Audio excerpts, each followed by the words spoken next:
Hello students. तो हम आज बात करने वाले हैं रनवे मार्किंग्स की। पिछले लेक्चर्स के अंदर हमने बात की लाइटिंग्स की। लाइटिंग कब मदद में आती है हमारे, जब हमें विजिबिलिटी क्लियर नहीं होती है और ये ज़्यादातर रात की बात होती है। रात के समय में हमें नहीं दिखती हैं, तो उस कारण से हम लाइटिंग का यूज़ करते हैं। बट दिन के टाइम पे आपको ऐसा तो नहीं है कि आपने ट्रैक बना दिया हो और उस ट्रैक में आपने अपने एयरक्राफ्ट को लैंड करा रहे हो या फिर टेक ऑफ करा रहे हो। तो एक पूरे के पूरे रनवे की एक समझ होनी चाहिए। उसके लिए उस समझ को, उस अंडरस्टैंडिंग को आप तब क्लियर कर पाते हैं जब आपका रनवे प्रॉपरली मार्क्ड हो।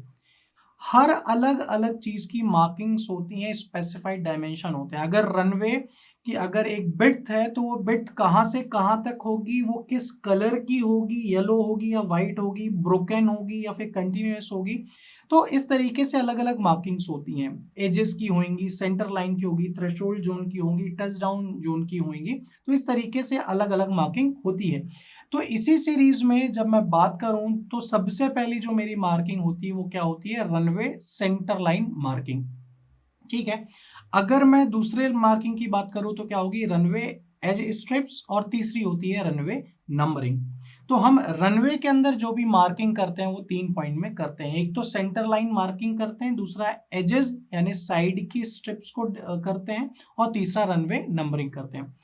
जब मैं बात करता हूं रनवे सेंटर लाइन मार्किंग की, तो आप सेंटर लाइन मार्किंग जैसे कि आप डायग्राम में देख पा रहे होंगे, एक इमेज देख पा रहे होंगे कि यहाँ पे रनवे की सेंटर लाइन को हमने मार्क किया हुआ है।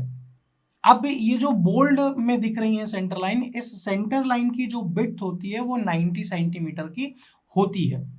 अब उस सेंटर लाइन के अलावा जो एकदम सबसे कॉर्नर्स में जो है वो भी रनवे की एज मार्किंग्स होती हैं।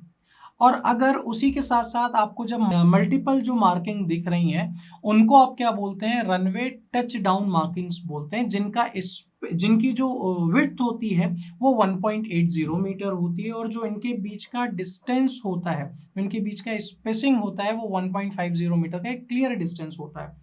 अच्छा, ये किस लेंथ तक प्रोवाइड की जा रही है, जो मल्टीपल हैं वो लगभग लगभग 22.5 मीटर लेंथ में प्रोवाइड की जा रही होती हैं। अब ये पूरा जोन आप देख रहे होंगे जो एक रनवे का है, एक पर्टिकुलर सेंटर लाइन से दूसरे कॉर्नर तक, तो ये उस पूरे के पूरे जोन को आप क्या बोलते हैं, रनवे टच डाउन जोन बोलते हैं।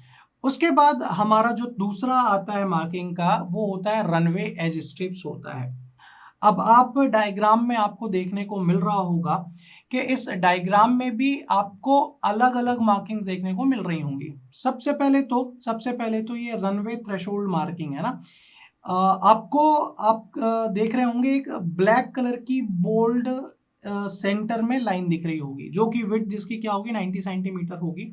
और उसके सामने एक थ्रेशोल्ड जोन होता है जो कि एक रनवे के एंड को बताता है।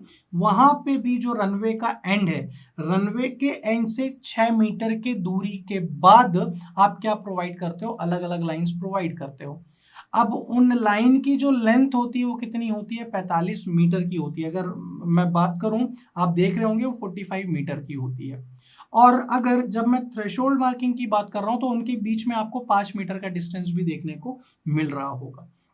तो इस तरीके से ये एक एज स्ट्रिप्स के मैं बात कर रहा हूं रनवे की। ये जो डायग्राम आपको देखने को मिल रहा है ये एग्जाम्पल है आपका रनवे के थ्रेशोल्ड मार्किंग का। ठीक है। तीसरा और इंपॉर्टेंट, रनवे नंबरिंग। आप लोगों ने हरदम देखा होगा कि कुछ ना कुछ नंबर्स लिखे हुए होते हैं। अब वो नंबर का क्या मतलब है, अच्छा, इस नंबर का क्या मतलब है ये आप देखने की कोशिश करें। ये जो वैल्यूज है 9 या 27, ये आपके बेसिकली एंगल को शो कर रहा होगा। अब ये एंगल पूरा का पूरा बेस्ड होता है नॉर्थ से, है ना। ये जो एजिमथ है वो पूरा का पूरा बेस्ड ऑन होता है नॉर्थ से, और ये हम इसको 10 के रेशियो में देखते हैं। अगर कोई flight east to west direction में मूव कर रही है तो जब आपका ये 270 डिग्री जो शो होएगा उसको 10 से हम डिवाइड करते तो 27 आएगा, और अगर यहाँ पे 9 लिखा है मतलब वो 90 से हम डिवाइड कर रहे होंगे तो ये आएगा। तो कुल मिला के ये जो मार्किंग है 9 है या फिर 27, वो क्या बता रहा होगा, वो कुल मिला के ये बता रहा होगा ये जो रनवे है आपका जो कि ईस्ट वेस्ट वर्ड्स है, तो ये 27 आपका शो कर रहा है कि ये ईस्ट डायरेक्शन, और ये वेस्ट के और 9 डिग्री के एंगल को ये शो कर रहा है जो कि लैंडिंग या फिर आपकी टेक ऑफ होने वाली है। ये नंबरिंग आपकी सिर्फ और सिर्फ एंगल को शो कर रही होती है। बट यहाँ पे तो इस स्क्रीन में तो आपको देखने को मिल रहा है कि ये सिर्फ और सिर्फ एक रनवे है। बट जब तीन या तीन से ज्यादा पैरेलल रनवे हो जाते हैं तो वहां पे हम क्या करते हैं, जैसे कि आप स्क्रीन में देख रहे होंगे, वहां पे भी हम जो नियरेस्ट 10 डिग्री वाला है उसको ही कंसिडर करते हैं। जैसे कि अलग अलग आपको देखने को मिल रहे हैं, एक जगह 9 है, एक जगह 27 है, तो इसके ऑपोजिट हम कर रहे हैं। बट उसके बाद जब हम कर रहे हैं 220 है, एक जगह 40 है, तो जितना भी हो सकता है हम कोशिश करते हैं 10 डिग्री के नियरेस्ट वाले मैग्नेटिक एजीमथ को कंसिडर करें। नियरेस्ट 10 डिग्री को हम कंसिडर करके चलते हैं। तो ये आज के इस लेक्चर के अंदर हमने बात की अलग अलग रनवे की मार्किंग्स की। मैं फिर से एक बार बता दूं, रनवे की मार्किंग बहुत इंपॉर्टेंट होती है। दिन के समय में या किसी भी समय में अगर मार्किंग होगी, उस मार्किंग का एक अपना एक मैसेज होता है। और वो किस टाइप से होती है? 3 टाइप से हमने देखी, एक सेंटर लाइन मार्किंग होती है, एक एज की स्ट्रिप होती है और एक रनवे नंबरिंग होती है।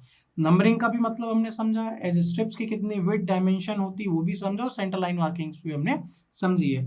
नेक्स्ट लेक्चर के अंदर हम बात करेंगे सेम इसी को आगे बढ़ाते हुए टैक्सीवे मार्किंग्स को, क्योंकि टैक्सीवे भी रनवे से जुड़ा हुआ होता है। तो मिलते हैं नेक्स्ट लेक्चर के अंदर। आज के लिए इतना ही। Thank you very much.